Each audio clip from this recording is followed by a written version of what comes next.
Pode. 3, 2, 1, tudo certo? Tudo certo. Então é isso, boa noite a todos, os meus amigos, minhas amigas, associados, aqueles que não conhecem a Adnotare, que estão chegando pela primeira vez. Sejam muito bem-vindos a esse grupo de estudiosos do direito notarial e registral. Quem não nos conhece, já deixo o convite que acessem o nosso site www.adnotare.org.br. Acesse também as nossas redes sociais, o Instagram, Facebook, o YouTube. Por exemplo, essas palestras, toda quinta-feira, já anota aí no seu calendário, na sua agenda, toda quinta-feira, nos dias regulares, úteis aí da semana, tem palestra boa da Adnotare. E hoje teremos mais uma com o nosso querido amigo Dr. César. Então, visite as redes sociais da Adnotare, participe dos nossos eventos e faça parte desse time também. Por uma quantia anual módica, aí você associado vai ter acesso a conteúdos grandiosos do ponto de vista acadêmico, de escrita nas nossas revistas, treino livre, de palestrar, de interagir. Existe um grupo aí da Adnotare no WhatsApp, de associados, que assim, modéstia à parte, eu não sei se o Dr. César, o Dr. André vão concordar comigo, mas a gente participa de muito grupo no WhatsApp, e eu acho que esse é o que é o mais qualificado que tem. Sempre os associados são muito bem auxiliados, os debates são acadêmicos e qualificadíssimos. Hoje, por exemplo, pela manhã, a doutora Andréia, super animada, doutor César, 6h30 da manhã, já estava lá compartilhando uma matrícula com a gente, e o papo lá, doutora Maria Aurélia, todo mundo já contribuindo. Essa é a Adnotare. Maravilhoso isso. Essa é a Adnotare, esses são os membros que formam a academia. Então, eu faço aí mesmo e reitero que vocês conheçam o nosso trabalho. Esse ano a Adnotare, ela está fechando agora dezembro com chave de ouro. Muito trabalho, muitos eventos, e 2022 promete, vem muita coisa boa por aí. Quero, sem mais delongas, apresentar o nosso palestrante de hoje, associado da academia, Dr. César Machado, que contribui muito com a divulgação do estudo notarial e registral, do direito imobiliário, super participativo lá desse grupo que eu acabei de falar para vocês, que fomenta aí o estudo entre os associados. Dr. César é advogado em São Paulo há 20 anos, especialista em Direito Imobiliário e Ambiental pela PUC São Paulo, pós-graduando em Direito Registral e Notarial pela Escola Paulista da Magistratura, sócio-advogado do Machado e Camacho Sociedade de Advogados. É isso, doutor César? É isso mesmo. Isso aí, li certinho. E hoje vai nos brindar com uma palestra sobre o registro de imóveis eletrônico, esse tema que suscita tanta curiosidade do operador do direito, que tem tanto para se falar, e que a Adnotare aí vem trazendo para os associados e para o público em geral. Tenho certeza que a palestra de hoje vai ser brilhante. Um grande abraço, doutor César, e a palavra é do senhor. Fica à vontade. Boa noite, obrigado pela apresentação, pelos elogios. Eu, humildemente, vou tentar fazer uma palestra aqui para vocês, vou fazer a palestra em cima dos meus conhecimentos práticos e escassos conhecimentos teóricos. De qualquer maneira, eu já agradeço antecipadamente a todos a presença, a quem for ver a palestra que fica disponibilizada no YouTube depois. E reforço as palavras do doutor Heitor, no sentido de que participar da Adnotare como associado é formidável, né? A gente tem acesso a vários conteúdos, material de estudo, participa de alguns grupos de debate, e isso é realmente muito relevante e importante, porque a gente acaba fomentando o interesse e o estudo por diversos temas, né? Às vezes até temas que não são cotidianos, né? E a gente consegue aprender muito com os nossos colegas. Não existe no grupo, nesses grupos, uma diferenciação, quem sabe mais, quem sabe menos, quem tem dúvida básica, quem não tem. Eu acho que todo mundo acaba participando e se ajudando, levando ao conhecimento das pessoas, né, dos membros do grupo da associação, esse acesso ao conhecimento. Eu acho fantástico, agradeço, né, todo esse conhecimento que me é transmitido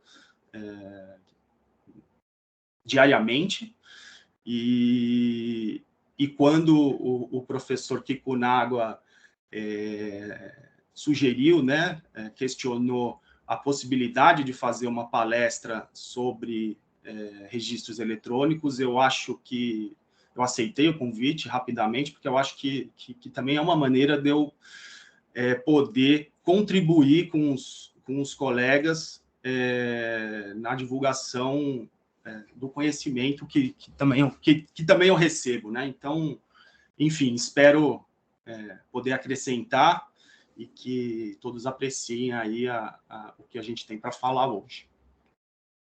Bom, então, vamos lá. Antes de começar, efetivamente, né, eu queria dizer, esse convite, né, para fazer essa palestra, ele surgiu de um debate sobre a forma de assinatura e de recepção de documentos no grupo da Adnotare, e eu já tinha meu título registrado, enfim, mas eu, sedento por esse conhecimento, em conhecer essa matéria mais a fundo, né, dos registros eletrônicos, eu queria entender alguns detalhes que eu não estava entendendo tecnicamente, e eu acho que a gente eu consegui pelo menos esclarecer a minha dúvida, e vou repassar para vocês aqui esses aspectos teóricos e práticos sobre o registro eletrônico de imóveis, que é realmente um tema novo e apaixonante, né? E por vários aspectos. E o principal deles é que ele abre portas, né, para que a gente, que já trabalha nesse meio notarial e registral, não fique limitado só aos horários e às localidades das serventias, né? É realmente uma possibilidade bem grande. Então, eu queria compartilhar com vocês a apresentação que eu preparei. Então, eu vou fazer isso aqui agora.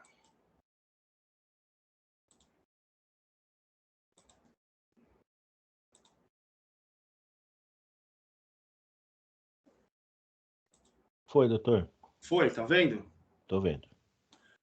Então, o nosso tema, depois eu vou compartilhar com vocês esse material, então vai ficar disponível, enfim. É um material simples, mas a gente preparou bem aqui para tentar esclarecer vários pontos.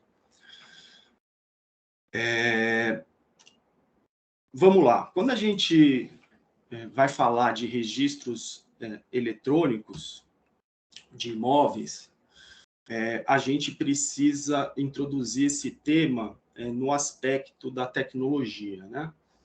Em que momento tecnológico que nós estamos? Né? Por quê? Que a gente vive. Porque hoje, com a evolução da tecnologia e as necessidades da nossa vida e da nossa atuação jurídica, a maneira como a gente passou a atuar, ela também foi transferida para o campo virtual. E com os registros, e a exemplo do que já aconteceu com os processos judiciais anteriormente, os meios notariais, os serviços notariais e registrais, eles também encaminharam para a introdução nessa seara, na seara eletrônica. E o porquê disso, né?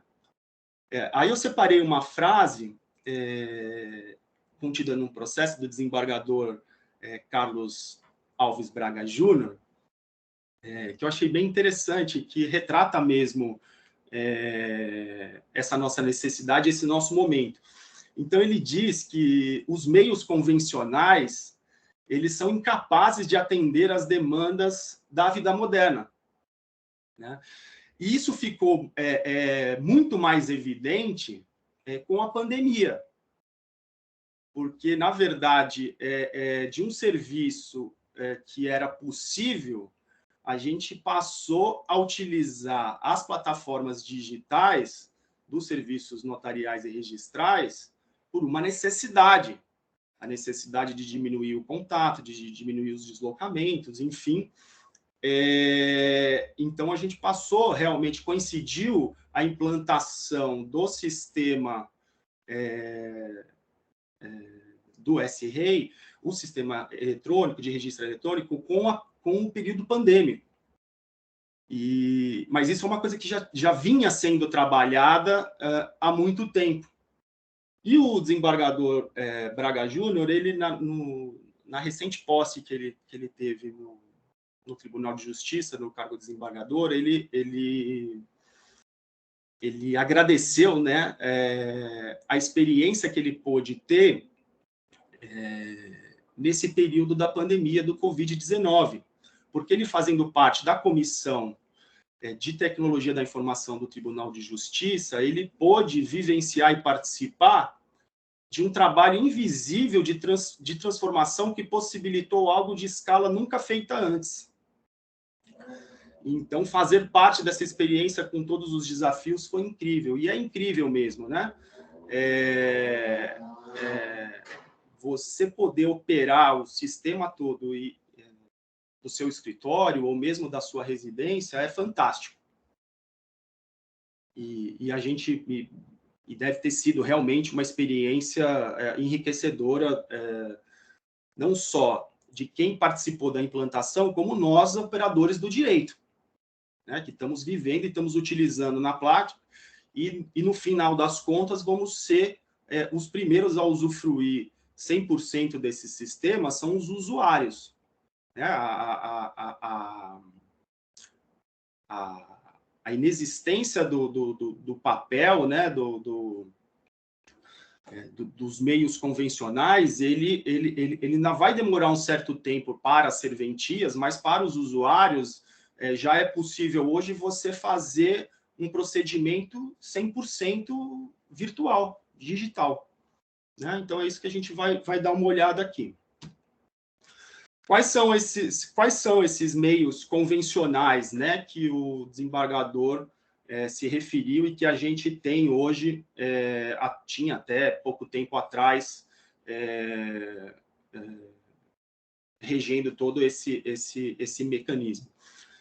São os processos e procedimentos físicos, né? Todos eles exigiam certidões impressas, documentos, todos aqueles meios tradicionais que a segurança do papel trazia para a gente, documentos materializados, né? E a gente tinha também uma atuação isolada no âmbito nacional, estadual e municipal, mesmo entre as serventias, né? As serventias se comunicavam por ofício. Então, a pessoa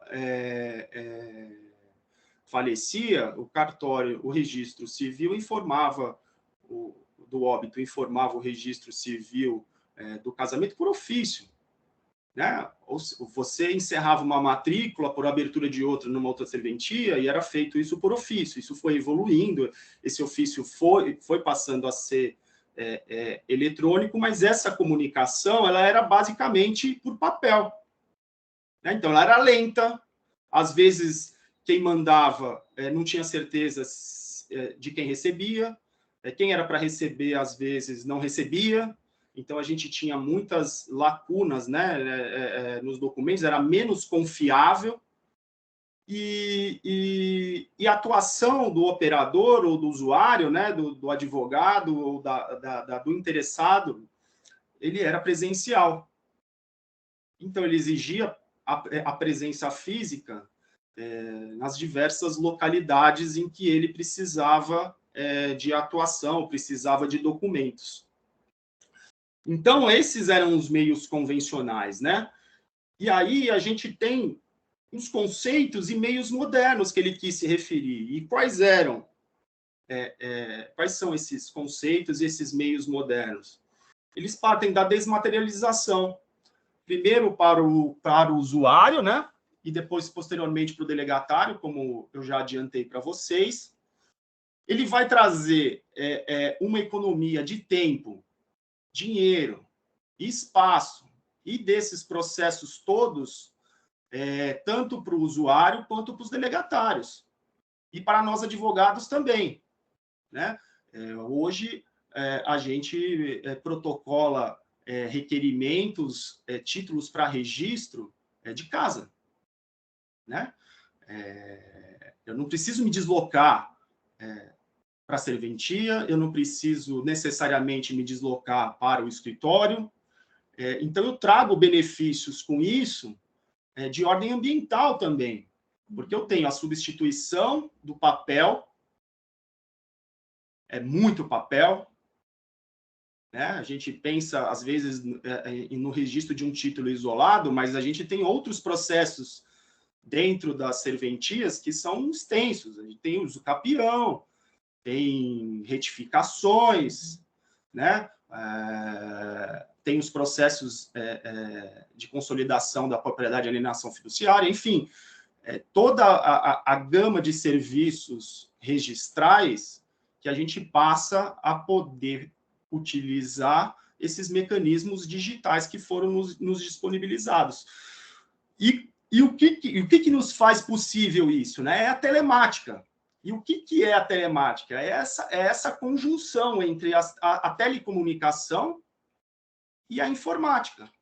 Ou seja, as redes de internet, telefones, etc. E, aliado com os dados, a gente vai trazer essa telemática para uma ótica moderna, né, por um estágio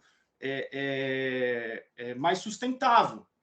Então, eu também tenho uma contribuição do desenvolvimento sustentável, né? E a salubridade do ambiente de trabalho também fica evidente, porque eu não preciso necessariamente ter todos os prestadores ao mesmo tempo no mesmo local físico, seja no escritório ou seja na serventia, né? Os meus colegas de pós-graduação, os meus amigos que a gente fez ao longo dessa jornada de estudo de direitos notariais e registrais, eles falavam na época da pandemia, poxa, por que nós não estamos protegidos? Por que nós temos que estar presentes no cartório enquanto está todo mundo em casa? Né? É um ambiente... gera um ambiente insalubre numa época pandêmica. Mas eu não tinha implantado ainda um sistema que permitisse, por exemplo, você executar esses serviços à distância. Então, isso ficou evidente no início da pandemia, né? E até hoje, que não terminou, e as pessoas não voltaram ainda 100% para o ambiente de trabalho. E aí a gente fala como compatibilizar esses meios convencionais com a necessidade moderna, com o que a gente precisa hoje e com o que a gente tem à disposição hoje. É desenvolvimento tecnológico e evolução normativa. Não tem outro ponto, né? Então, a gente vai desenvolvendo programas, como são desenvolvidos programas desde 2001, né, com as chaves ICP Brasil, enfim, de lá para cá, a gente veio numa evolução crescente, tanto da tecnologia que a gente tem acesso, a gente faz processo digital em razão dessa tecnologia, né, no meio judicial, e no extrajudicial também, e ela veio evoluindo, né? E a gente pôde chegar no estágio, como eu vou mostrar aqui, em que a gente tem uma integração nacional entre as serventias. E o acesso, né, irrestrito de um advogado em São Paulo atuando no Pará e vice-versa. Né? Então, foi com esse desenvolvimento da tecnologia e evolução normativa que a gente vai aperfeiçoando esses mecanismos e vai chegar, vai desenvolver continuar o processo de desenvolvimento desses serviços, né?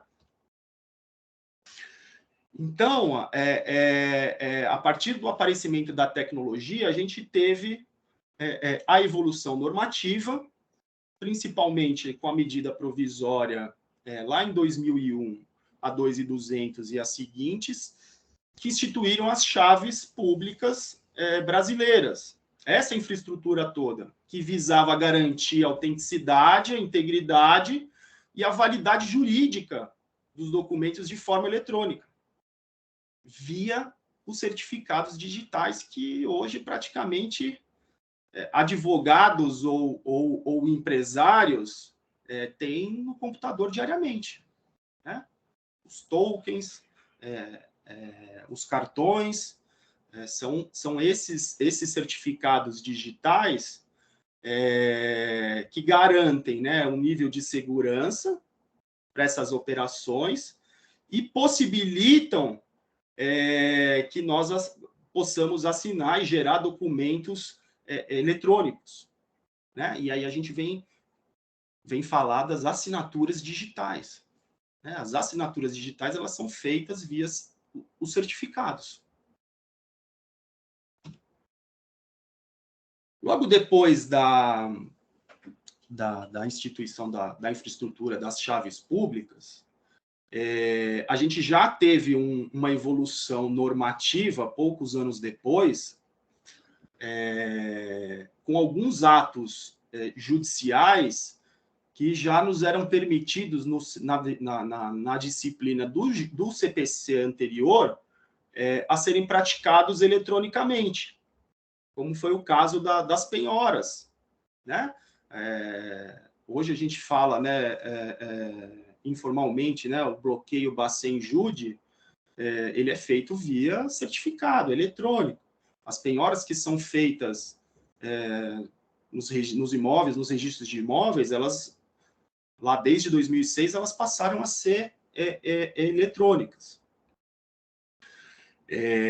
Logo em seguida, ainda em 2006, a gente teve a implantação do meio eletrônico de tramitação dos processos, comunicação dos atos e transmissão das peças, né? Os processos eletrônicos. Hoje a gente fala em ESAGE, hoje a gente fala em PJE, a gente tem acesso, né, aos processos digitais públicos, aonde quer que eles tramitem, né?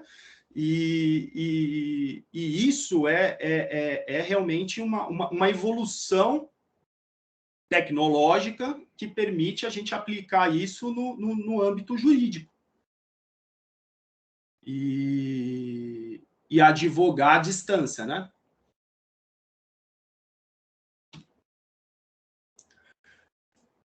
No que diz respeito aos serviços notariais e registrais, logo depois dessa legislação, a gente teve a edição da Lei 11.977 de 2009, que era a lei do Minha Casa Minha Vida, e que ela trouxe, já no artigo 37, uma determinação de que os serviços de registros públicos que tratava a Lei 6.015, eles, observados prazos e condições, deverão instituir o sistema de registro eletrônico. Então, a gente tinha aí o nascimento do SRE, que é o Sistema de Registro Eletrônico, uma norma de aspecto geral, e que previa que os serviços da 6.015 deveriam passar a serem oferecidos em plataformas eletrônicas. Então, quais eram esses serviços? O registro civil das pessoas naturais, o registro das pessoas jurídicas, o registro dos títulos e documentos e o registro de imóveis. Então, a partir disso, começou a nascer essa legislação embriã de todo o desenvolvimento que foi feito de lá para cá, para realmente serem instituídos e a gente alcançar a efetividade do registro eletrônico. Embora não tratados na Lei 6.015 e não previstos lá anteriormente, né, como obrigatórios, a gente também teve, né, eu quis fazer essa menção dos serviços de notas, né, com a Sensec, que é a Central Notarial de Serviços Eletrônicos, em 2012, o provimento que regula, o site em que você acessa e é possível você praticar atos notariais, os sinais públicos dos cartórios do Brasil inteiro ficam disponibilizados nessa central, por exemplo. Você tem necessidade de reconhecer firma da assinatura de um oficial de uma outra comarca ou de um outro estado, eles podem fazer isso internamente. Então, você faz isso via essa central. Você pesquisa testamentos, por exemplo, né? A existência de testamentos via o Colégio Notarial do Brasil dentro dessa plataforma e nas adjacentes, né? E, mais recentemente, com o provimento 100, você tem o Senad e o e-notariado, que, na verdade, revolucionou a forma como você pode fazer, lavrar escrituras e praticar atos, né?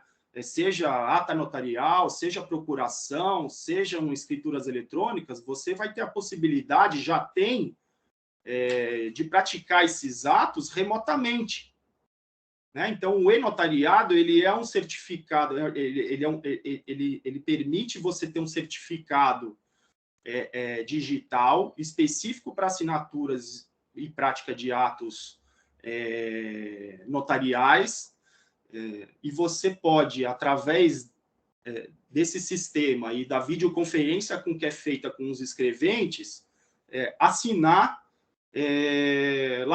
uma escritura por mecanismo de assinatura digital.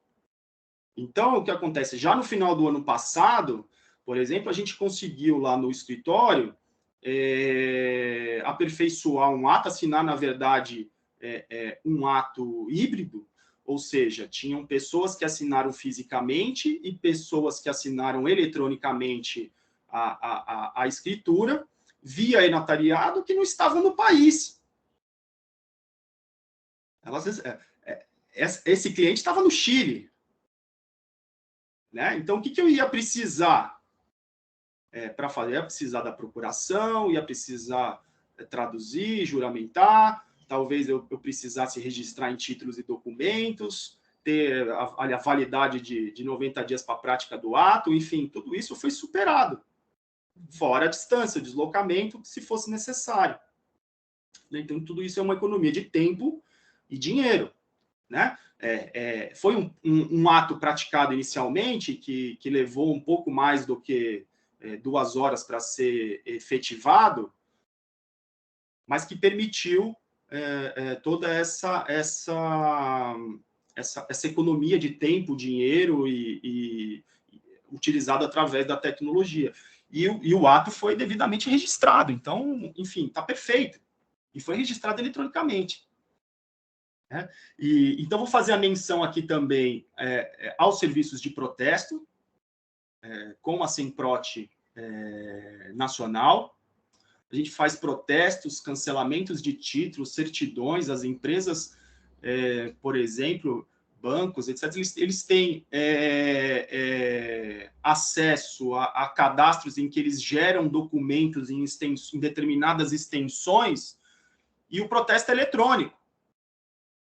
E aí o devedor é notificado, agora recentemente também por e-mail, me parece que também existiu essa possibilidade, se não estiver enganado, e ele deposita um dinheiro com o Pix para o credor, ou com uma transferência bancária, e o credor faz da anuência eletrônica, ou seja, um clique ele permite que você baixe o título, pague a taxa respectiva, o emolumento, e baixe eletronicamente o protesto. É rápido, né? Então, às vezes, em 24 horas, você baixa um título, né? E fora que você não tem aquela pessoa que vai lá exatamente no cartório com uma pilha de títulos para serem protestados, né? Então, é uma facilidade. Não estava abarcado no artigo 37 da Lei 11.977, mas eu fiz questão de também trazer e deixar aqui o canal para acesso para quem não conhecia ou tem interesse em conhecer melhor.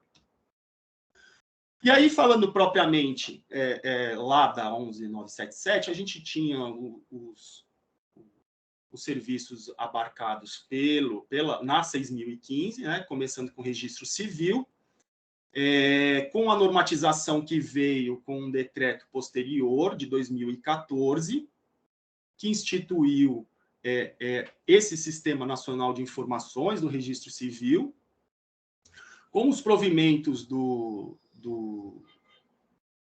CNJ, que instituiu a CRC, que, na verdade, também foi uma revolução para os serviços de registro civil, e eles são operados, né, pela ARPEN Brasil, e já estão presentes nos 26 estados brasileiros e no Distrito Federal, em quase 8 mil cartórios. Talvez esse número até seja um pouco maior do que eu coloquei aqui. E eles são operados, né, pela ARPEN, que é a Associação dos Registradores, e monitorados e fiscalizados pelo CNJ. E você tem acesso a uma gama de serviços através do seu cadastro que você cria também eletronicamente. No ano passado, foi possível a recepção de documentos para registro de nascimento e óbito virtual, mas os atos são praticados no CRC pelos próprios prepostos e registradores civis, né? É diferente um pouco do registro eletrônico. Lá a gente tem acesso a certidões, né, via a ARPEN, e aos documentos que são nato digitais, né, como a gente vai falar daqui a pouquinho. O registro civil das pessoas jurídicas e os títulos e documentos também fizeram parte dessa evolução, através também com fundamento na própria Lei 11.977 e nos provimentos do CNJ, e a gente teve a criação da Central RTD do Brasil, que também atua nos 26 estados e é regulado também, fiscalizado pelo CNJ, né? Nessas centrais, o que você faz o seu cadastro também, e você opera virtualmente, integralmente no âmbito virtual. Você registra títulos e documentos, você assina documentos para serem registrados, né? Então, no ano passado, por exemplo, a gente teve a realização das assembleias de condomínio em âmbito virtual. Depois era gerado a ata da reunião, né, da assembleia, no ambiente virtual. Você assinava, eu mesmo assinei como síndico, por exemplo, virtualmente, e depois você acessava o sistema e fazia o protocolo digital, e você tem a ata registrada virtualmente, e não precisa de cópia autenticada, enfim, reconhecimentos de firma, etc., por um custo bem acessível, Se não me engano, você paga aqui em São Paulo algo em torno de R$ 2, R$ 3 pela assinatura eletrônica nessa plataforma. E você tem acesso ao registro das empresas. E você pode fazer busca, você pode fazer busca de documentos, né, de títulos registrados, você tem isso tudo daqui, fazendo a interface com o seu computador mesmo, né? E trabalhando a hora que você quiser. E aí a gente chega, todos esses serviços, eles foram evoluindo de 2009 para cá, né, cada um numa determinada velocidade. O registro civil, títulos e documentos, o protesto, eles foram um pouco mais rápidos, e o registro de imóveis e os serviços notariais não, são mais recentes, né? Porque apesar da gente já ter, desde 2010, grupos de estudos e principalmente formados ali pela Arisp, né? Para desenvolver a plataforma, né, como eles eram obrigados a instituir esses serviços, eles precisavam da regulamentação, de uma maior regulamentação técnica, né, de todos esses mecanismos tecnológicos aliados aos meios convencionais, aos livros físicos e aos procedimentos físicos que você tem nas serventias, né? Então, isso tudo foi desenvolvido, a Arisp conseguiu trazer isso, implantar isso em São Paulo, criando o S-REI no estado de São Paulo e a operação da Central de Serviços Compartilhados, que antes era feita, né, até a integração com o ANR, ele era feito no site dos registradores.org.br, que era administrado, gerido aí pela Arisp, né? E então a Arisp desenvolveu um estudo, integrou os cartórios no estado de São Paulo. Então você passou a praticar atos, por exemplo, de certidões de matrículas, visualização de matrículas, né, que, na verdade, é uma ferramenta muito importante, porque é um custo muito mais barato e ele é imediato, né? Você acessa rapidamente a matrícula de um determinado imóvel por um custo muito menor, e você consegue se planejar, estruturar um contrato, implementar um negócio ou não implementar um negócio em razão desse acesso rápido que você tem à informação. E aí, a partir desse estudo da Arisp, foi feita uma apresentação, uma integração desse serviço com o CNJ. Então, a gente tem a recomendação 14, lá no ano de 2014, por desenvolvimento do contrato do CNJ, que já vinha desde 2011, implantado o S-REI. E aí, isso tudo, o resultado desse estudo e a viabilidade desse sistema gerou a criação das centrais de serviços eletrônicos compartilhados, já no âmbito do CNJ, pelo provimento 47 de 2015, mas ainda se necessitava de uma maior regulamentação e especificação de como é que esses atos iriam ser praticados no âmbito do registro imobiliário. E aí veio a edição da Lei 13.465 de 2017, que tratava basicamente, né, da regularização fundiária, e que trouxe algumas novidades, né, no âmbito do registro de imóveis, algumas alterações na lei, e trouxe o artigo 76, que foi efetivamente a implantação do sistema do registro eletrônico de imóveis, o S-REI, né, que iria ser operado em âmbito nacional por alguma entidade. que se denominou de Operador Nacional do Sistema de Registro Eletrônico de Imóveis, que hoje a gente já conhece pela sigla ONR. Né? Então, ela é a responsável pela operação de todo esse sistema.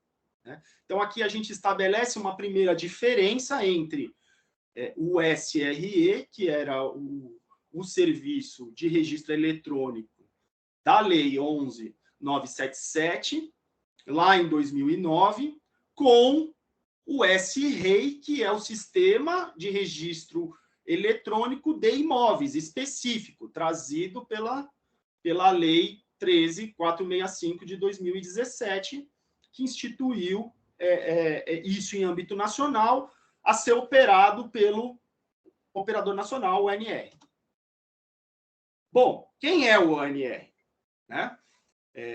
Aí a gente vai buscar na legislação completa, no próprio artigo 76 e parágrafos da Lei 13.465, no provimento 89 de 2019 do CNJ, que revogou o provimento anterior, e o Estatuto do ONR aprovado em abril de 2020, né? Logo lá no início do período pandêmico, né? Então, quem que é o ONR? O ONR é a pessoa jurídica de direito privado, sem fins lucrativos, que é responsável pela implementação e operação do SREI no âmbito nacional. Então, ele vai operar uma plataforma, o ONR vai operar uma plataforma que vai fazer a junção daquelas várias centrais de serviços estaduais num ambiente só. E vai remeter, vai interligar, fazer a interconexão e a interoperabilidade das diversas centrais estaduais, dos registradores de imóveis do Brasil inteiro, através dessa plataforma. E qual que foi essa plataforma? Né? Primeiro, né? A ONR ela é uma associação formada basicamente pelos oficiais de registro de imóveis do Brasil. Também monitorada via CNJ, né? De acordo com a lei. Né? Então, o que é que o Operador Nacional de Registros fez? Ele foi responsável pela implantação do SAEC, que é o Serviço de Atendimento Compartilhado. Então, nesse serviço, através dessa plataforma, você acessa os serviços dos estados que já estão integrados no SAEC, ou essa plataforma te direciona para a central estadual específica do estado cujo esse serviço não está integrado ainda pelo ONR. Né? Então, ela foi responsável, está sendo responsável pela integração das unidades de serviço de registros de imóveis dos estados e do Distrito Federal. E ele faz essa interface eletrônica. Né? Então, ela consegue, eletronicamente, a comunicação e a troca de informações entre todas essas serventias no Brasil inteiro, através desse sistema. E também disponibiliza para o Poder Judiciário, para o Poder Executivo, o Ministério Público, né, os entes públicos estaduais, encarregados também de investigação criminal, fiscalização tributária, recuperação de ativos, o acesso a essa plataforma e a esses dados, né? Esses dados que estão no âmbito de cada uma desses serviços registrais, né? A ONR e o SAEC, eles não têm um diretório específico, né? Eles só fazem a interligação para que os registros de imóveis do Brasil inteiro respondam cada um nas suas respectivas competências pelos serviços que são requisitados pelo usuário. né? E fazem também uma interface, a intercomunicação com o SINTER, que é o Sistema Nacional de Gestão de Informações, onde o Poder Judiciário e os entes públicos eles vão ter acesso gratuito a essas informações, de modo a diminuir custos também e facilitar o acesso às informações e a gente não depender daquela demora que a gente tinha com aquelas pesquisas intermináveis que aconteciam e eram respondidas em papel, né? E aí a gente vai entrar efetivamente no que é o SAEC. O SAEC ele é o Serviço de Atendimento Eletrônico Compartilhado, previsto nos artigos 15 e seguintes do provimento 89 do CNJ, e aqui em São Paulo, no provimento 23/2020, lá das normas da Corregedoria. Então, ela é a plataforma que integra o sistema de registro eletrônico que é operado pelo ONR. E qual é o acesso? Eu acesso essa plataforma pelo site registradores.onr.org.br e tenho acesso a uma gama extensa de serviços. Então, a gente pode dizer que o SAEC ele é uma plataforma eletrônica centralizada que recepciona essas solicitações e esses serviços, né, solicitados por usuários remotos, né, ou seja, cada um em um lugar do Brasil ou do mundo, e distribui esses serviços para serventias competentes. E cada uma delas é responsável em executar a solicitação desses usuários, sejam usuários de direito público ou de direito privado. E quais são, né, esses serviços eletrônicos imobiliários oferecidos? Né? De acordo com o provimento 89, a gente tem consultas, a gente consulta os cartórios, as circunscrições, tabelas de custas e outras informações, ou seja, não é limitado esse rol, né? Podem ser que surjam no decorrer do tempo outros tipos de informações nessa plataforma e você tem uma gama maior de serviços oferecidos, né? De informações, perdão. E aí a gente tem as informações de registro, emissão de certidões, exame e cálculo, registro lato sensu, né? Tanto registros quanto as averbações são feitas no meio eletrônico através da plataforma. Você faz o acompanhamento do seu pedido, né? E nesse ponto eu acho que a plataforma é muito boa, porque você recebe avisos de como é que esse serviço vai evoluindo e vai acompanhando isso tudo e você pode gerar relatório do que você fez, de quando você fez, exatamente acompanhar qual é o estágio, né? Que título está devolvido, que título está em andamento, o que está sendo registrado, o que não está sendo. Então, é como se fosse a agenda do seu escritório ali, né? Enfim, gerenciando os serviços que você solicita na plataforma.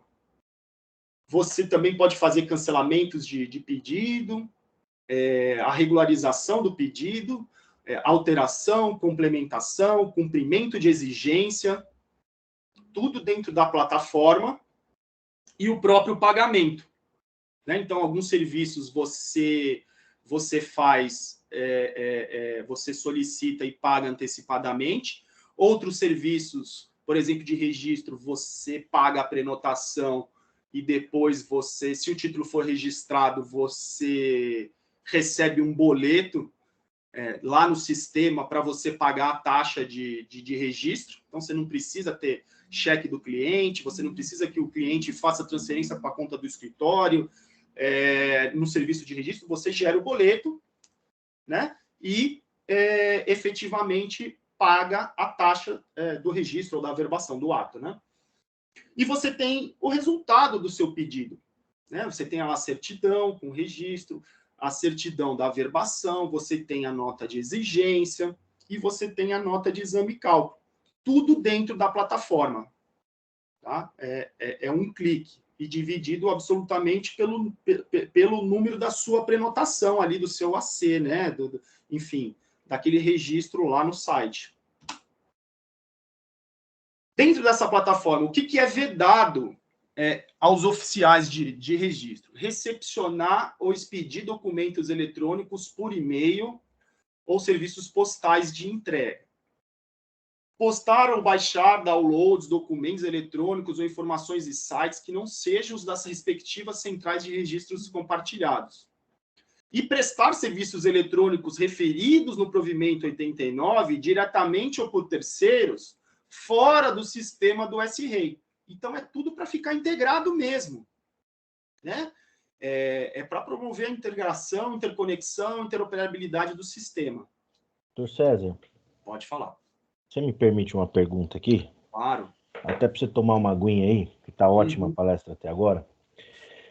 Ainda sobre essa matriz do acesso ao usuário do serviço público, é óbvio que a gente fala em evolução tecnológica e há essa demanda, né, dos serviços eletrônicos, mas eu acho que a gente também não pode perder de vista que o registro de imóveis ele não é formado só pelos grandes centros. Existem regiões aí em que o acesso do usuário ao registro de imóveis é bem limitado e o acesso à internet e a toda essa gama tecnológica também é complicado. Uhum. Existem alguns países, por exemplo, em Portugal, no registro de imóveis, está aqui meu amigo Arthur Lisk, que teve essa experiência também lá no registro, em que a competência territorial ela é mitigada. Ainda que haja a competência territorial do registro de imóveis na comarca, digamos assim, da situação do imóvel, esse título ele pode ser recepcionado em qualquer registro de imóveis do país. E aí há um sistema, né, que faz então a recepção eletrônica e que, digamos assim, distribui para determinados cartórios. É óbvio, se a gente falar nesse prestígio, em cada vez criar mais tecnologias para essa recepção totalmente informatizada dos títulos, é muito importante. Mas será que a gente não pode beber um pouco dessa fonte e dar um passo atrás também para prestigiar aquelas pessoas que às vezes têm dificuldade de acesso até aquele registro de imóveis? Vamos lembrar, por exemplo, que em São Paulo, dependendo da circunscrição imobiliária, dependendo de onde está seu imóvel, você faz uma escritura, por exemplo, no cartório na Zona Leste, ou aqui na Zona Oeste de São Paulo, o cartório você tem que atravessar a cidade para registrar. Será que a gente não poderia também utilizar, e aí quando a gente fala, a gente está falando de academia, a ideia é mesmo suscitar propostas e provocar nesse sentido, para que a gente possa utilizar essa mesma matriz, para que ainda que seja num primeiro momento do ponto de vista físico, que o usuário do sistema ele possa eventualmente prenotar no cartório mais próximo, de registro de imóveis mais próximo da situação dele, da região dele, para que isso seja recepcionado e depois encaminhado para o registro de imóveis competente? Ou existe isso? Recepcionado fisicamente. Fisicamente. É uma evolução, é uma proposta, é uma situação a ser contemplada, né? Porque você não tem a eliminação do mecanismo físico, né? Ainda. Então, a exemplo do que você faz no registro civil, em que você vai em qualquer cartório de registro civil e solicita uma certidão de casamento, de nascimento ou de óbito em qualquer lugar do país, você poderia também desenvolver uma ferramenta, aplicar um mecanismo, né, de protocolo integrado, né, como existia no Poder Judiciário, por exemplo, que você fazia o protocolo em qualquer fórum, né, e ele distribuía para o Brasil inteiro, mas a gente tem que pensar na dimensão do país, né? E qual é o custo que existe, quem que é o responsável por esse custo. Então, claro, é possível, mas tem que desenvolver, né? E aí, nesse passo, eu acho que o registro eletrônico ele veio facilitar um pouco isso, porque você já faz... a plataforma, né, ela já faz isso eletronicamente. E você não precisa ser um advogado para ter acesso a esse serviço. Você pode fazer esse serviço bastando você ter um certificado digital ICP Brasil. Né? Então, esse serviço ele é extenso a uma gama grande de pessoas. Né? Então, podemos desenvolver, mas será que é o momento de desenvolver um mecanismo de protocolo físico ou de melhorar o acesso ao eletrônico para o usuário que não tenha condição? Enfim, né, a gente vê hoje todo o esforço que está sendo feito, né, na matéria telemática para levar a internet para a Amazônia. Né? Então, a gente está vivendo um momento em que estão sendo passados cabos de fibra ótica em vários rios da Amazônia para chegar à internet nos lugares mais inimagináveis que a gente tem. E isso vai permitir, né, um maior acesso, né, ao serviço. E, enfim, a divulgação que a gente faça da possibilidade de operar esse sistema é fantástica. Então, a internet é uma realidade, né? Hoje você praticamente não vive sem internet. O ano passado, no começo desse ano, nem as crianças iam ter aula se não tivesse internet, né? Então, a gente precisa pensar muito nisso, né? E ajudar o desenvolvimento e ampliação desse acesso ao mundo digital e aos benefícios que ele traz, né? Que eu acho que tem muito mais benefícios do que defeitos para o país inteiro. Né? O Brasil, enfim, são 8 milhões de quilômetros quadrados, né? Umas tecnologias aí, hoje todo mundo tem um celular, praticamente tem acesso à internet. E, claro, nesses locais mais isolados, a gente tem que levar a internet de uma outra maneira, né? É mais custoso, enfim, mas eu acho que esse que é o caminho mesmo.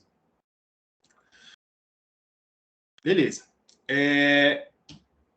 Como é que a gente faz o acesso ao SAEC? A gente acessa lá a plataforma, faz o cadastro, você pode ter acesso a uma gama de serviços através só de login e senha, e outros serviços que vão depender do acesso via certificado digital. Né? Então, você vai entrar, a interface que você vai fazer vão estar lá disponíveis, cada um desses campos aqui, você clica no serviço que você deseja e tem acesso ao sistema. Né? Você faz o seu cadastro, confirma os seus dados, né? Tudo didaticamente lá no próprio âmbito da plataforma. Compra créditos, se você quiser. Para alguns serviços, é necessário que você tenha créditos na plataforma, para outros não. Você pode fazer via cartão de crédito ou Pix ou boleto, né?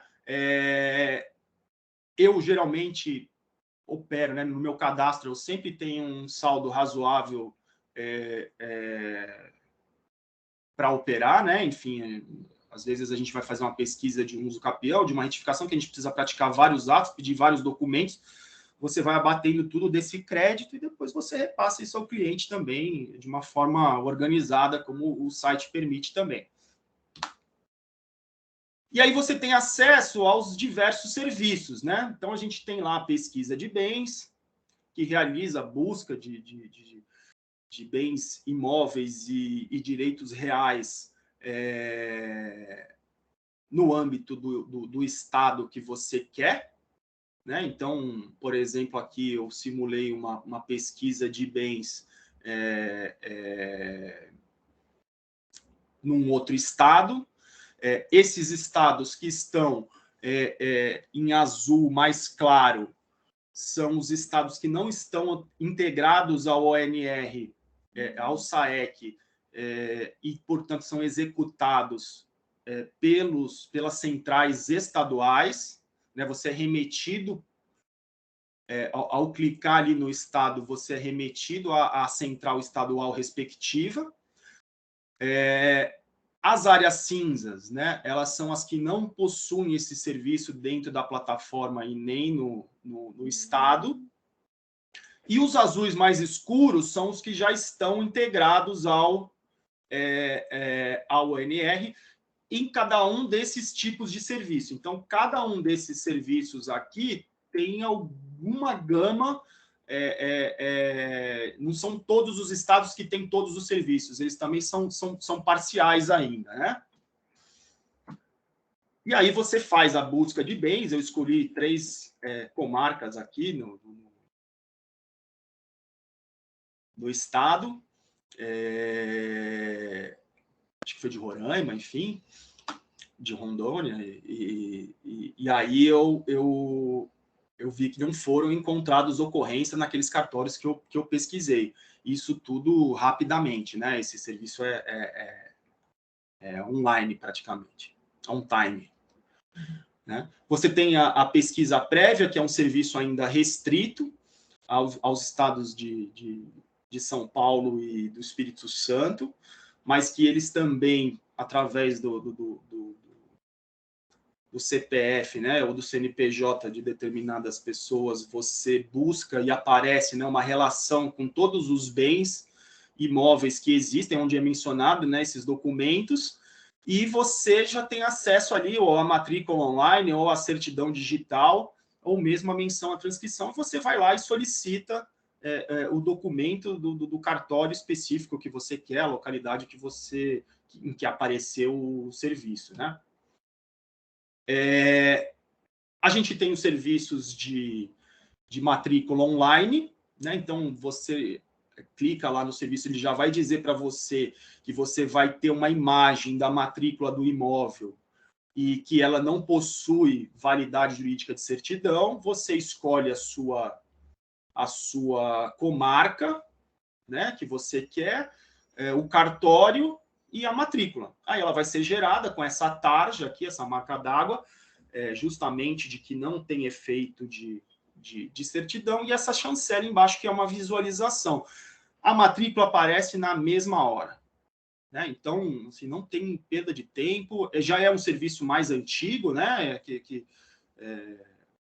Alguns estados já tinham há bastante tempo. Então, é um grande avanço também você ter a visualização da matrícula.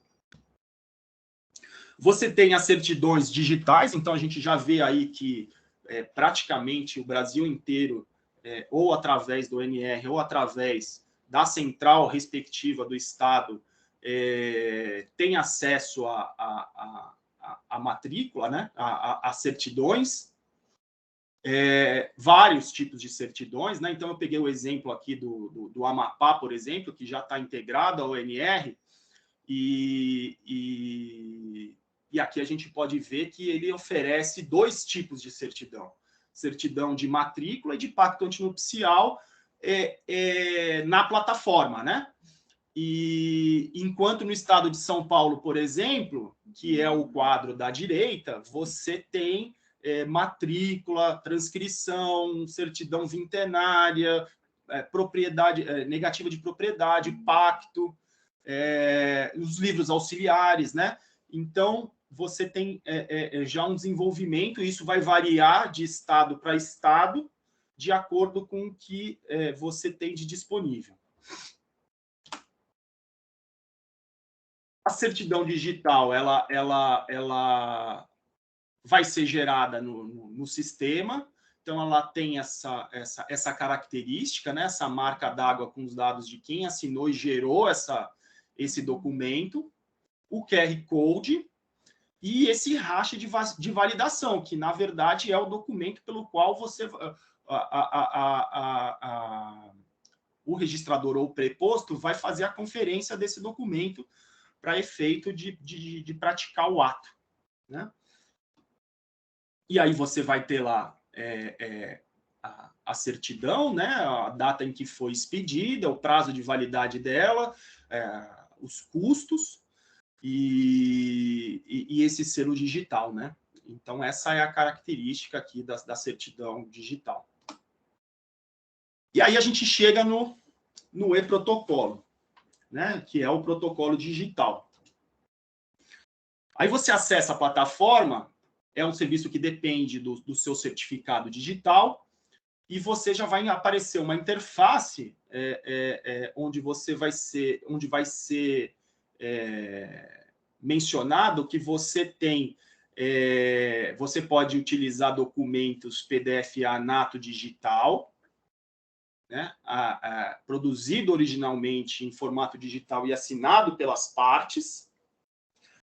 Você vai poder utilizar o PDF-A digitalizado com os metadados e assinado digitalmente na forma do decreto 10.278, então é uma forma específica de digitalização desses documentos, né? Documentos PDF confirmável eletronicamente em sites confiáveis, né? Por exemplo, judicial, né? Você pode, uma certidão, você pode utilizar, fazer o upload desse documento sem necessidade de uma assinatura a mais, né? Eletrônica. E as outras certidões em PDF-A assinado pelo tabelião, pelo preposto, enfim, e que possa ser confirmado pelo registrador na plataforma do SENSEC, que é dos serviços notariais. E aí a gente vai lá especificar o que são cada um desses documentos, né? Então, a gente tem o documento nato digital, que veio com o decreto 8539, que regulamentou a lei 12.682, que fala, né, dos arquivos em meio eletrônico. E o documento nato digital é aquele documento criado originalmente em meio eletrônico. Ou seja, ele nunca foi materializado, né? Não existe, ele é um documento em arquivo digital. E a gente tem o provimento 94/2020, lá do CNJ, que vem prever o que é o título nativamente digital, né? Que é o documento público ou particular gerado eletronicamente e assinado com certificado ICP Brasil, por todos os signatários e testemunhas. A exemplo de uma escritura, né? Todos podem assinar via plataforma do e-notariado e o documento nunca vai ter sido impresso. A certidão ou traslado notarial gerado eletronicamente em PDF-A ou XML, assinado pelo tabelião de notas. Os documentos particulares com força de escritura pública dos agentes financeiros, SFH e SFI. Então, você hoje tem um resumo desse documento que é convertido num artigo XML, é assinado pelo agente financeiro e enviado para o cartório, e a via física, né, ela fica disponível no arquivo bancário, se for necessário, né? Um dia possa ser requisitado, enfim. O documento desmaterializado, né, por qualquer notário ou registrador. Então, você pode levar hoje um documento no cartório de notas e pedir a desmaterialização desse documento, ou seja, ele vai digitalizar e assinar esse documento na forma que exige a lei, via o certificado ICP Brasil, e você pode até dispensar esse documento. Não recomendo fazer isso ainda, mas ter uma certa cautela, né? Mas isso é uma previsão da lei já, né? Devolva o documento ao seu cliente, ou fique com o documento arquivado, né? Para você não correr perigo. A gente está no começo disso tudo, né? Cartas de sentença, formais de partilha, cartas de adjudicação, enfim, mandados, toda essa gama de documentos eletrônicos nato digitais, né? Então, você hoje pode pegar o seu certificado digital numa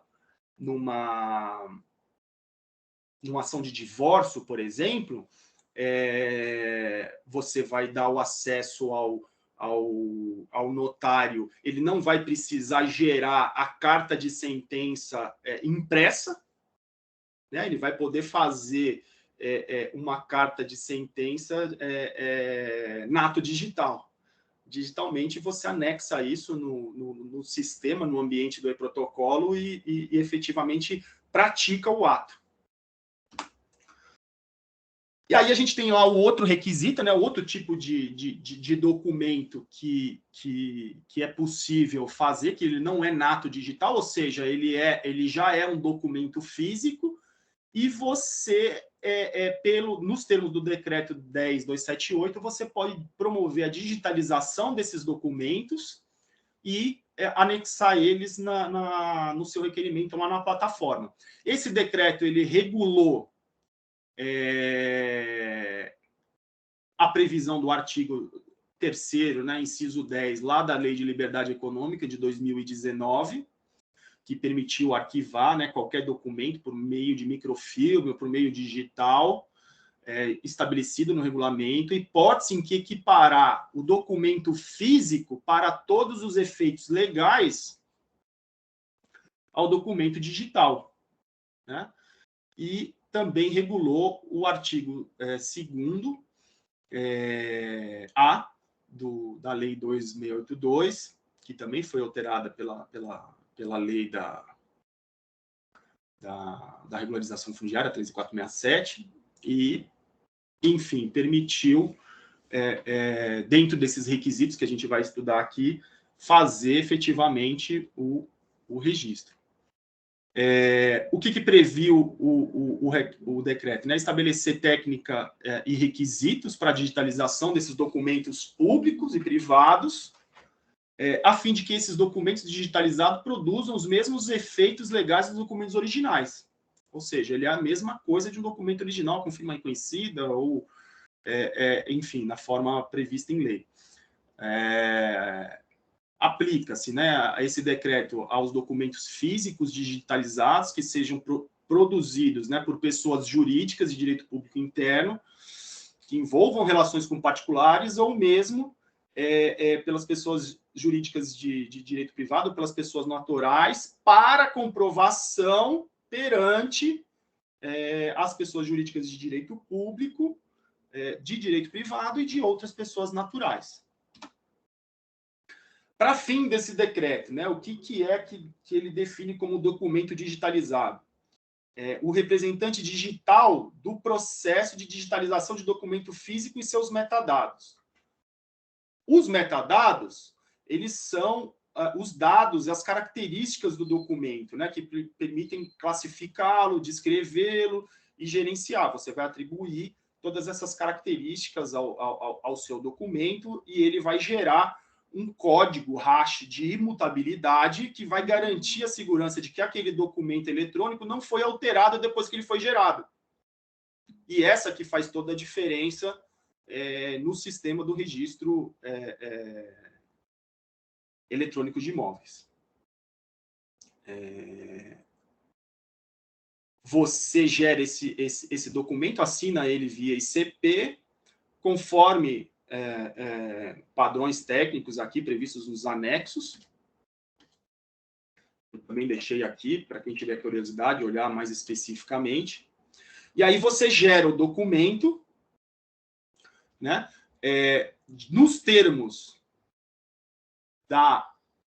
do decreto 10.278, e através de uma plataforma autorizada. Essa daqui é a do Registro de Imóveis do Brasil, e ele vai vir com essa chancela e essa característica. Você vai poder clicar aqui no ambiente do e-protocolo, clicar lá no título digital, você tem acesso aqui aos relatórios, enfim, para fazer efetivamente o seu pedido. Vai escolher o estado, né? Se ele for um estado em azul claro, que ainda não está integrado ao SAEC, ele vai dar essa informação e vai te direcionar à central estadual do seu respectivo estado. E aí você, dentro lá do ambiente do ONR, né, daqueles estados, daquelas centrais que já estão vinculadas ao SAEC, né, você vai preencher os dados, né, o requerimento, a verbação, enfim, a cidade, os dados do interessado que fez o login ou de outra pessoa que você especifique aqui no documento, e vai poder digitalizar o seu documento no próprio ambiente na plataforma do SAEC, né, através desse link aqui, que ele vai te levar para essa tela, onde você vai escolher, né, se você quer digitalizar o seu documento frente e verso, ou só frente, enfim, vai gerar esse documento, os metadados dele. Esse é um exemplo de uma chancela de um documento que foi digitalizado na plataforma do ONR. Tá? Então, você faz isso ao mesmo tempo que você está fazendo o protocolo. Tem as suas desvantagens, mas dá para fazer isso no mesmo momento do protocolo. Eu vou explicar aqui direitinho. Ou você vai anexar algum documento que você já assinou digitalmente nos termos do 10.278. Então, você pode gerar esses documentos eletronicamente antes de você acessar a plataforma e já ter eles tudo numa pastinha certinho no seu computador para você só anexar, fazer o upload desses documentos no sistema. Né? Esse sistema que você pode previamente assinar os documentos é o do Registro de Imóveis do Brasil, .org.br, tem aqui o site, você clica na digitalização, vai aparecer uma tela com essa impressorazinha aqui, né, esse scanner aqui, e aí você vai precisar do certificado digital, vai fazer o escaneamento do seu documento e vai efetivamente assiná-lo, né? Aí você gera esse documento via digitalização e assina eletronicamente. Ele vai gerar um PDF com um documento já digitalizado e o link para os metadados para eles serem conferidos, enfim, para quem vai praticar o ato de registro. O que são esses metadados, né? Essas informações, né? A gente tem o código RACH, a gente tem o título do documento, as informações, quem é que digitalizou, quando digitalizou, em que local foi digitalizado. Então, são esses dados que o decreto previu para efetivamente esse documento estar de acordo com o que se definiu como a segurança jurídica para o ato virtual. Você também você pode fazer o upload de documentos nessa mesma plataforma, documentos que você já tenha digitalizado e que você queira promover a digitalização. Mas eles não vão estar assinados da forma como diz o decreto, apesar deles terem sido assinados com o mesmo certificado, enfim, eles me parecem que eles só não têm os metadados exigidos pelo decreto. Aí ele gera um manifesto de assinaturas, e aí você vai ter lá, em continuação, os emolumentos da prenotação, e clica em prosseguir, e você fez a remessa de todos os seus arquivos. Vai ser gerado um código de protocolo, e depois isso vai Certo. gerar uma prenotação no cartório que você exigiu o ato aqui, que quer praticar o ato. E vai ficar registrado naquele relatório que você tem, que você vai receber informações no seu e-mail de quando é que teve um andamento do seu pedido. Né? Nesse caso aqui, eu quis mostrar que teve uma nota de exigência, você faz o download dessa nota de exigência, um PDF mesmo, né, usando o Adobe, e aí você tem a opção aqui embaixo de reenviar, se você já tiver os documentos que são necessários para cumprir a exigência. Né? Então, por exemplo, né, nesse caso aqui, eles analisaram o meu pedido e em 26/10, né, eu pratiquei o ato, eles deram a nota de exigência, e eu fiz um requerimento de dúvida, porque eu não concordava com a exigência feita, e protocolei, reenviei para o cartório. Né? E por que eu quis trazer esse exemplo aqui? Né? Porque, nesse caso aqui, era uma carta de sentença de um inventário, uma carta de sentença, não, era uma carta de adjudicação aqui, né? Só tinha um herdeiro, enfim, e aí eles me deram essa nota de exigência, dizendo que esse era um documento físico digitalizado e que não atenderia aos requisitos previstos nas normas da Corregedoria aqui de São Paulo, e nem do provimento 94 de 2020, porque eles diziam que esse documento era público, né, e deveria ter sido assinado por todos os signatários, né? E aí me dão lá os fundamentos dele e negam a entrada, dizendo que eles devem ser prenotados em forma física. Né? E aí eu fiz o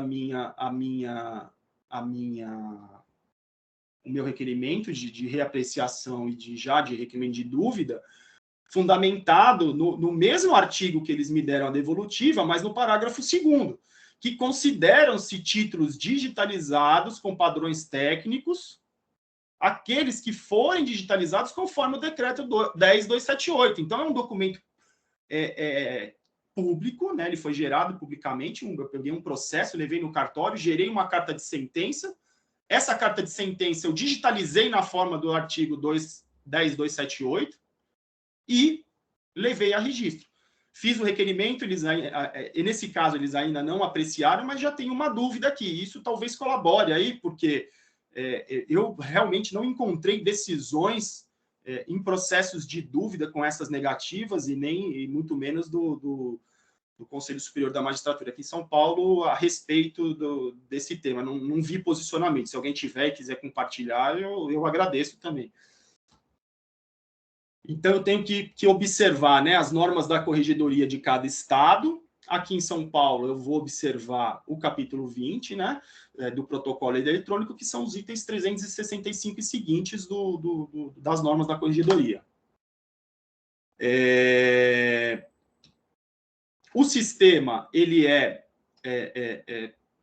a plataforma, né, ela tem todos esses manuais de operação, então é possível você estudá-los antes de você praticar o ato, então ela é bem acessível.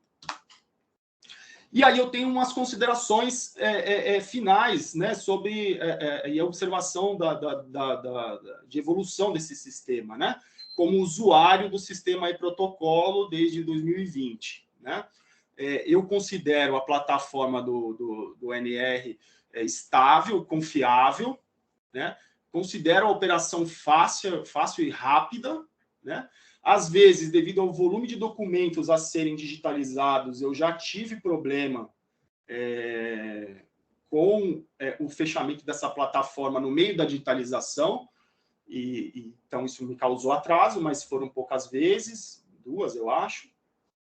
E o sistema ele ainda não é 100% digital e remoto, porque a gente encontra dificuldades com a digitalização por exemplo, de contratos longos, né, frente e verso, e com plantas topográficas, por exemplo. A gente atua com bastante processos de retificação e uso capião aqui, em que eu, mesmo com uma impressora multifuncional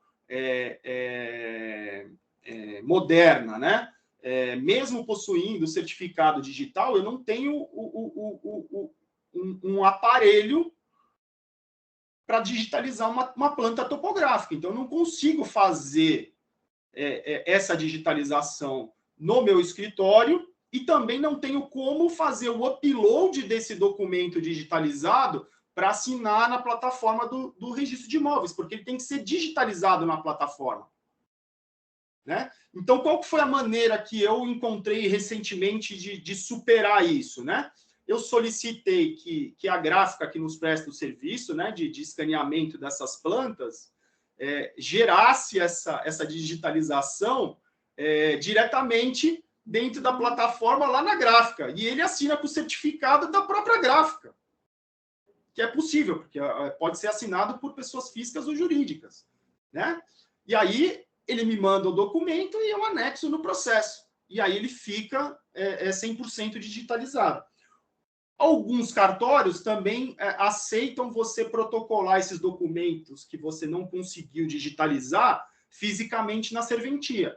Mas aí a gente já mitiga, né, a integralidade do sistema virtual, né, e ele já deixa de ser um processo 100% digital. Como eu falei aqui, né, esse recebimento, né, ele vai ser híbrido, né? É possível eu suscitar dúvida no procedimento de registro ao oficial de registro, mas a ciência das razões da suscitação de dúvida muitas vezes ainda depende da minha vista, da minha ciência pessoal, como já me foi exigido, mesmo as normas da Corregedoria de São Paulo, já permitindo que essa intimação seja feita, essa ciência seja feita por e-mail. Né? Mas o oficial, naquele caso, ele quis a minha presença física antes de protocolar judicialmente, num processo eletrônico, as razões de dúvida dele, né? da suscitação de dúvida. Não me parece ainda possível fazer uma prenotação física e depois dar reentrada para cumprir a exigência no formato digital ou vice-versa também. E intimações dos procedimentos via o próprio SAEC, né? Então, ou em retificação, ou em uso capião, né? Enfim. Eu não sei quando isso vai poder ser feito, né? Normalmente eles mandam um e-mail, enfim. E eu chego no final da apresentação, agradeço a presença e a atenção de todo mundo, deixo os meus contatos e finalizo aqui e fico à disposição aí para alguma eventual dúvida. Muito bem, doutor César Eduardo Machado. Não esperava outra palestra que não fosse essa, extremamente qualificada, com abordagem teórica e prática, que é isso que é o que mais importa aqui para os trabalhos da academia. Tem que ter esse binômio, né? Uhum. Estudo acadêmico, mas a abordagem prática. E a sua palestra de hoje foi extremamente qualificada nesse sentido, né? Todo esse conceito histórico, toda essa evolução do registro eletrônico. E aí, na segunda parte, toda a questão prática também do cotidiano aí, dos depósitos, do e-protocolo. Parabéns, brilhante palestra. Tenho certeza que os nossos ouvintes aqui, o pessoal da academia que está aqui com a gente, gostou bastante. Já acredito que o senhor vai concordar que a gente possa deixar esse material no YouTube para que outras pessoas também tenham acesso, não é mesmo? Tenho dúvida, esse era um dos objetivos também. Peço que o doutor também compartilhe, se possível for, no grupo dos associados, está aí mais uma vantagem também dos associados da academia, que se o senhor puder compartilhar depois com a gente esse material riquíssimo para que a gente possa se socorrer ali no dia a dia, é claro, se for possível. E eu acho que até pelo adiantado da hora, eu vou abrir para perguntas, mais uma vez reiterar o meu agradecimento, parabenizar o doutor pela brilhante palestra de hoje e vou abrir a perguntas, né, se tiver algum colega que tem algum questionamento a fazer, que possa abrir o microfone, a câmera e fazer pessoalmente ou digitar aqui no chat para que a gente possa passar ao doutor César. Então fica aberto aí a perguntas.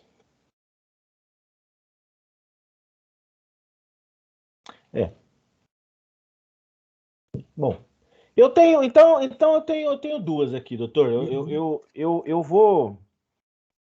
A primeira é uma dica que eu vou deixar aqui, né? A gente falou bastante da questão da titulação, mas até nos processos da titulação do extrajudicial, mas até no processo judicial, né? Os formais de partilha, as cartas de sentença, os mandados de inscrição de uso capião do registro de imóveis, tem o provimento da Corregedoria aqui de São Paulo 14/20, né? E já determina as regras para que o mandado eletrônico, já partindo do juiz, possa ser recepcionado no e-notariado, né? E eu tive essa experiência já em algumas oportunidades, em que o formal de partilha do processo digital, integralmente digital, e aí eles não expedem o formal de partilha, por exemplo, nos termos do provimento 14/20, e na legislação que o Dr. César explicou para a gente. E aí, quando você manda para o registro de imóveis, eles não recepcionam, manda prenotar do ponto de vista físico, imprimir tudo aquele monte de documento, porque às vezes faltou uma senha, faltou algum requisito. E aí foi todo um trabalho, porque aí você tem que ir nas varas, conversar com os diretores, que normalmente não sabem do e-protocolo, convencê-los a falar, olha, por favor, siga as exigências, coloque a senha do processo, né? Para que eu possa protocolar isso sem ter que ir lá para o fórum de outra cidade, para o cartório de outra cidade, às vezes. E aí, assim, foi todo um trabalho, e agora as A ser varas estão feito, né? Um fazendo. trabalho de formiguinha que a gente vai ter que fazer na Né? divulgação, E né? eu queria uma pergunta. Pois é, você tem que falar, ó, você sabia que tem, né? E uma questão que eu quero fazer para o Dr. César também, acerca dos emolumentos. A gente sabe que tem a ver aquele pedido de providências lá que entraram contra o CORE de Minas Gerais, acerca dos emolumentos, dessas taxas que são cobradas pelos serviços eletrônicos, né? Na época, o CNJ concedeu a liminar, por se tratar de emolumento taxa, dependeria de lei, então seria ilegal essa cobrança, e então as plataformas deveriam apenas aplicar os emolumentos previstos em legislação. Como é que está essa situação hoje?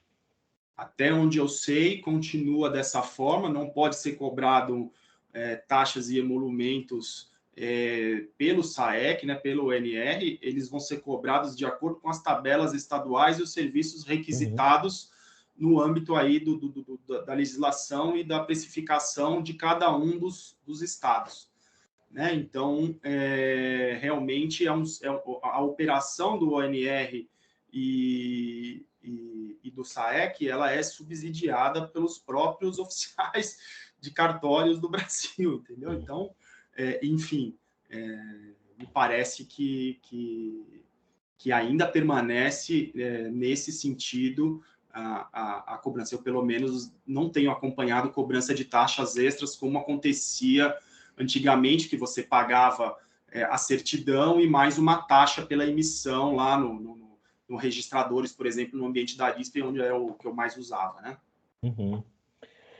E aí, especificamente sobre o ONR, né, eu acho que é um tema que suscita em toda palestra acadêmica aí que a gente vê no cotidiano, existe aí um grande entrave, principalmente constitucional, algumas críticas acerca da legitimidade do Operador Nacional do Registro, uma instituição tipicamente de direito privado, prestando serviços de registros públicos, porque não há como a gente sustentar que não é serviço de registros públicos, porque ao recepcionar e ao realizar todos esses expedientes, a gente está falando do destinatário final, do serviço final registro, e há algumas críticas aí nesse sentido de que o ONR ele seria um desvirtuamento da outorga de delegação constitucional, né, da outorga do 236 da Constituição Federal. E aí suscita-se algumas questões, por exemplo, como ficaria a questão da responsabilidade administrativa, né? Estaria o corpo diretivo do ONR sujeito às infrações administrativas da 8935? Qual seria o regime jurídico também dessa empresa, dessa pessoa jurídica de direito privado?